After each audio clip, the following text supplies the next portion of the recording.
Some children do not like to study at all, but they go ahead, do something, invent some things.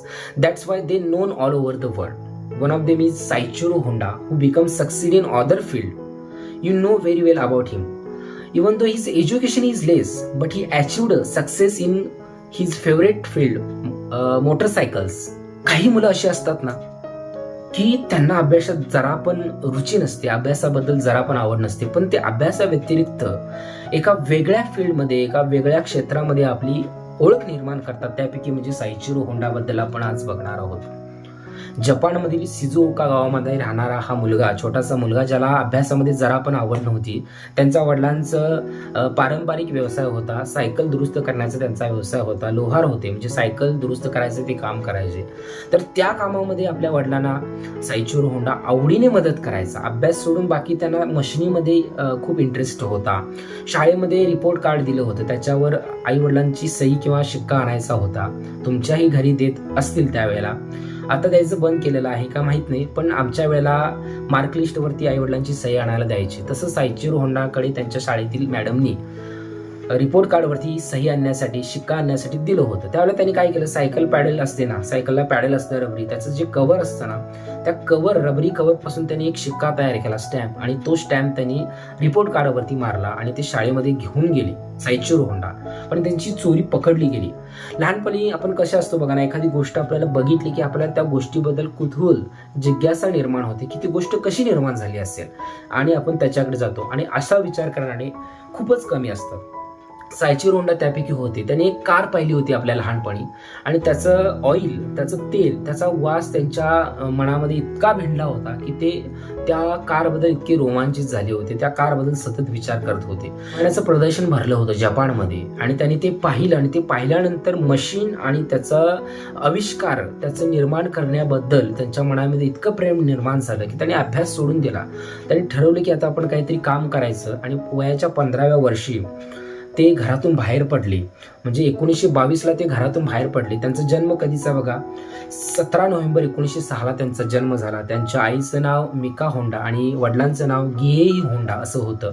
त्यांना भाऊ देखील एक होता. आणि 1922ला त्यांनी घर सोडलं काम मिळवण्यासाठी, 15 वर्षाचा असताना.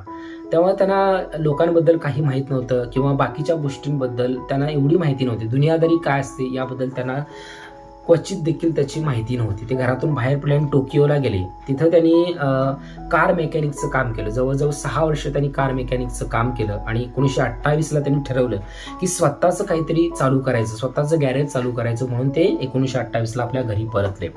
त्यावेळेला ते त्यांचं काम चालूच होतं, गॅरेजचं त्यांचं काम चालू होतं. नवीन नवीन शोध करायचे त्यांनी, नवीन मोटरसायकलबद्दल त्यांनी विचार करायचे. आणि त्या दरम्यान 1936ला जपानमध्ये स्पीड हायवे जो असतो त्याच्यावरती रेस भरली होती, शर्यत भरली होती गाड्यांची. त्याच्यामध्ये त्यांनी आपल्या भावासोबत भाग घेतला.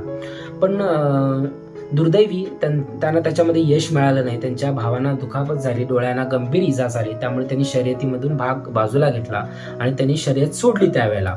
आणि पुढे ते आपलं काम कंटिन्यू करू लागले. 1937ला त्यांनी एक छोटी कंपनी चालू केली, टोकाई सेकी नावाची.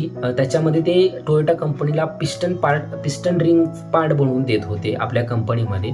आणि त्याच वेळेला दुसरं महायुद्ध चालू झालं 1944ला. आणि 1945ला भूकंप झाला. या भूकंपामध्ये जमीन उद्ध्वस्त झाली, कारखाने बरेचसे उद्ध्वस्त झाले. त्याच्यामध्ये होंडा यांचा पण होता. आणि जे काही पार्ट वाचले होते, जे आपण विकू शकतो, त्यांनी ते एकत्र केले आणि टोयोटा कंपनीला परत केले. आणि त्यातून मिळालेल्या पैशातून त्यांनी 1948ला होंडा कंपनीची स्थापना केली, होंडा मोटरसायकलची स्थापना केली. त्यावेळेला त्यांनी 1949ला 98 सीसीची 3 HPची एक मॉडेल त्यांनी स्वतः डिझाईन केलं आणि ते बनवलं. आणि 1951ला ते मार्केटमध्ये विकलं गेलं. त्यानंतर मोठ्या प्रमाणात त्यांनी मोटरसायकलची निर्मिती केली, स्वतः डिझाईन केलं. इंजिन वगैरे असेल, काय असेल, जे पार्ट असेल, त्यांनी स्वतः सगळ्या गोष्टी देखरेख करून त्याच्यामध्ये त्यांनी स्वतः निर्माण केल्या. आणि त्याच्यानंतर त्याचा खप इतका वाढला. आणि जेव्हा दुसरं महायुद्ध संपलं त्यावेळेला त्यांचा मित्र टेको फुजिसावा हा त्यांचा मित्र होता. तोही त्यावेळेला एअरक्राफ्टमध्ये काम करत होते. त्यामुळे साइचिरो होंडा आणि टेका यांची ओळख झाली, मैत्री झाली आणि त्यानंतर त्यांनी आपल्या ओळख झालेल्या मित्राला त्यांनी आपल्या कंपनीमध्ये 1948ला त्यांनी बोलवलं. आपल्या कंपनीमध्ये त्यांनी एक वित्त कार्य अधिकारी म्हणजेच आर्थिक सल्लागार किंवा कंपनीची देखरेख करण्यासाठी, कंपनीचा विस्तार करण्यासाठी त्याला आपल्या कंपनीमध्ये ठेवून घेतलं आणि टेकोने सुद्धा आपल्या साइचिरो होंडा याची मोठ्या प्रकारे मदत केली, कंपनीचा विस्तार करण्यामध्ये मदत केली. 1951 साली अध्यक्ष म्हणून साइचिरो होंडा यांनी कंपनीचे अध्यक्ष म्हणून अमेरिकेमध्ये मोठ्या प्रमाणात संयुक्त डीलरशिप केली, इंटरनॅशनल डीलरशिप केली. त्याच्यानंतर कंपनीचा खप इतका वाढला, मोटरसायकलमध्ये नवनवीन आधुनिक टेक्नॉलॉजी त्यांनी शोधून काढली आणि कंपनीचा इतका खप वाढला की त्यावेळेला टॉप कंपनी म्हणून होंडा कंपनी ओळखली जायची आणि त्यांनी आपल्या कंपनीचा इंटरनॅशनल कंपनीमध्ये जवळजवळ त्यांनी $1 अरब त्यांनी आपल्या कंपनीचं रूपांतरण केलं. जवळजवळ 1973 पर्यंत ते कंपनीचे अध्यक्ष होते आणि त्याच्यानंतर 1983 साली त्यांना कंपनीचा सल्लागार म्हणून नियुक्त करण्यात आले.